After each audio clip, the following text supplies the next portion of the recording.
రోజా ఏమనింది? గాలి నా కొడుకులు అనిందా? నేను ఒకటి అడుగుతాను.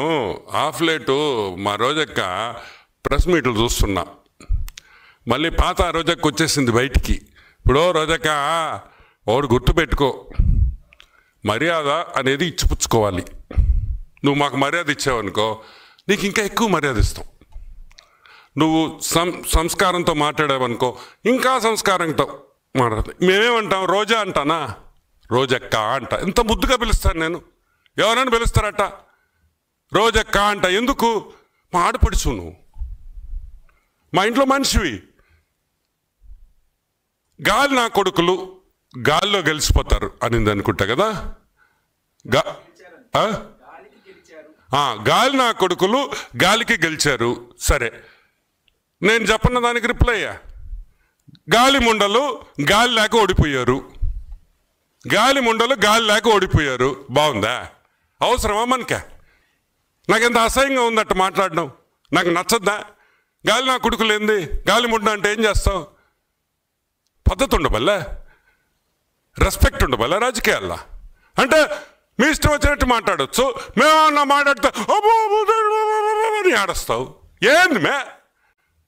ఏడ్చే ముందర ఒకసారి ఆలోచించవా? నేను మాట్లాడితేనే కదా వాళ్ళు మాట్లాడిందనే. ఏందా ఏడుపులేంది? నువ్వు మాత్రం ఊర్లో అన్నం తిట్టచ్చు. గాలి నా కొడుకులేంది?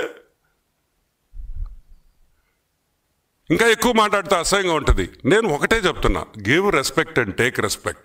మన రాజకీయాలు బాగుండాలంటే మీరు రెస్పెక్ట్ ఇవ్వాలా, మేము రెస్పెక్ట్ ఇవ్వాలి. మీరు రెస్పెక్ట్ ఇస్తే మేము రెస్పెక్ట్ ఇస్తాం. యా, ఎనీమో.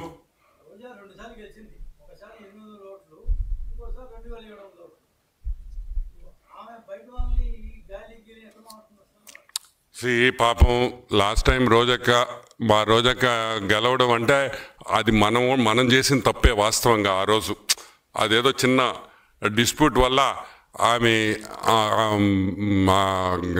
ఆ కాన్స్టిట్యువెన్సీ గెలిచింది కదా నగరి. లేకపోతే అసలు రోజక్క గెలిచే ప్రసక్తే లేదు. గుర్తుపెట్టుకోండి. అది ఫ్రస్ట్రేషన్. ఒక ఫ్రస్ట్రేషన్ ఏంటంటే, ఏందిరా ఇంత లిక్కర్ స్కామ్లో ఇన్ని నోట్లు పడుతున్నాయి, ఆ నోట్లు మాకేం సరిగ్గా రాలేదే, మా షేర్ రాలేదని బాధపడేవాళ్ళు తప్పితే, ఈరోజు నేను ఒకటే చెప్తున్నా, ఒకరిని నగరిలో మా MLA Bhanu, he's from a very renowned family. మంచి కుటుంబంలో నుంచి వచ్చినాడు అతనేం గాలికి రాలా నీలాగా. ఇలా గాలంతా ఊరంతా సైక్లోన్ లాగా చుట్టి చుట్టి చుట్టి చుట్టి చుట్టి నగరికి రాలా. అప్పుడు నగిరిలో పుట్టి పెరిగిన బిడ్డలై. ఈరోజు బాను నగిరిలో పుట్టి పెరిగాడు. నువ్వు ఆడున్నావు, నువ్వు ఎప్పుడొచ్చావు? ఈరోజు గాలి నా కొడుకు అంటున్నావే, నువ్వు ఎక్కడి నుంచి వచ్చావు తల్లి? ఎలా వచ్చావు? మొన్న వరకు నువ్వు ఎక్కడున్నావు? నవ్వేదానివి. అదేం టీవీ షో, అది జబర్దస్త్. ఈడకొచ్చేసి గాలి నా కొడుకు. కాబట్టి గాలి ముండ మాటలు మాట్లాడొద్దని ఒకసారి మనవి చేస్తూ, యా ఎనీమో.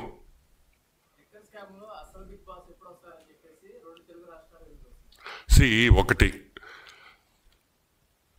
మనం జనరల్గా ఏమనుకుంటాం, సిట్టు విచారణ నేను సిట్టు విచారణ ఏంగానే నేను నాకు తెలిసి ఒక నెల రోజులు అయిపోద్ది అనుకున్నా. ఇదేంది ఇది? ఇంకొక 2 నెలలు కూడా తొవ్వేకొంది వస్తుంది. ఈ ఫ్లైట్లు, ఈ డబ్బులు. ఆమెనా 2,000 రూపాయల ప్యాకెట్ దొరికిందంట. ఒరే, ఆ 2,000 కూడా మీరు మార్చుకోకపోతే మా తప్ప. ఒక ప్యాకెట్ దొరికింది, 2,000 రూపాయలు రద్దు చేశారు, అప్పుడు మీరు మార్చుకోలేకపోయారు. ఏదో మిగిలిన డబ్బులు ఉంటాయి, మీకేం కరువు డబ్బులు. ఆ 2,000 రూపాయల ప్యాకెట్ ఉంది అంటే 11 కోట్లు మీకు సంబంధం లేదు. ఎవరికి సంబంధం రా? నాకు సంబంధమా? మేమన్నా లిక్కర్ మేము సంపాదించావా? లేదా చంద్రబాబు నాయుడుకి అన్నా మీరు ఇచ్చారా? వెంకటేష్ నాయుడు చంద్రబాబు నాయుడుతో ఫోటో. ఏంటి ఇప్పుడు నువ్వు ట్రంప్తో ఫోటో కావాలా నీకా? చెప్పు. నేను ట్రంప్ తీసుకొని ముద్దు పెట్టుకుంటుంటాం. 5 నిమిషాల్లో ఇస్తా. వాడి 5 నిమిషాలు ట్రంప్ వచ్చి నాకు కిస్ కొడతాడు. సో ఇవన్నీ ఫేక్ ఫోటోలు కాదు. నేను అనేది ఒకటి, తప్పు జరిగింది. ఫ్లైట్ మేనిఫెస్టోలు ఉన్నాయి, అవి అబద్ధాలు కాదు కదా. ఎవడు ఫ్లైట్ ఎక్కిన ఎయిర్పోర్ట్లో మేనిఫెస్టో ఉంటుంది, ఏ ఫ్లైట్ నెంబరు, ఎవరెవరు ఎక్కారు అని కంపల్సరీ ఉండాల్సిందే. 11 కోట్లు దొరికింది. మా డబ్బు కాదు. ఎవరి డబ్బు? మా డబ్బా? చెప్పింది ఎవరు? సిట్కి 11 కోట్లు ఆడుందని ఎలా తెలిసింది? ఎలా తెలిసిందంటే దాంట్లో ఎక్యూజ్ అయిన వాళ్ళు చెప్పారు కాబట్టి. దాంట్లో ఇరుక్కున్న వాళ్ళు సిట్టు విచారణలో అయ్యా 11 కోట్లు ఇటు దాచున్నాము అని. అయినా మీకు పిచ్చి కాకపోతే చంద్రబాబు నాయుడు ఆ డబ్బు పంపించాడు అన్నాడు ఒకడు నాతో. మరి మా చంద్రబాబు నాయుడు 11 కోట్ల రూపాయలు సిట్టు విచారణకి వాళ్ళు ఇరికిచ్చేదానికి ఖర్చు పెట్టాలా? వాళ్ళు చేసిన పాపాలు 1000 ఉన్నాయి, 1 రూపాయి కూడా ఖర్చు పెట్టాల్సిన అవసరం లేదు. ఆ సంస్కృతి తెలుగుదేశం పార్టీలో లేదు.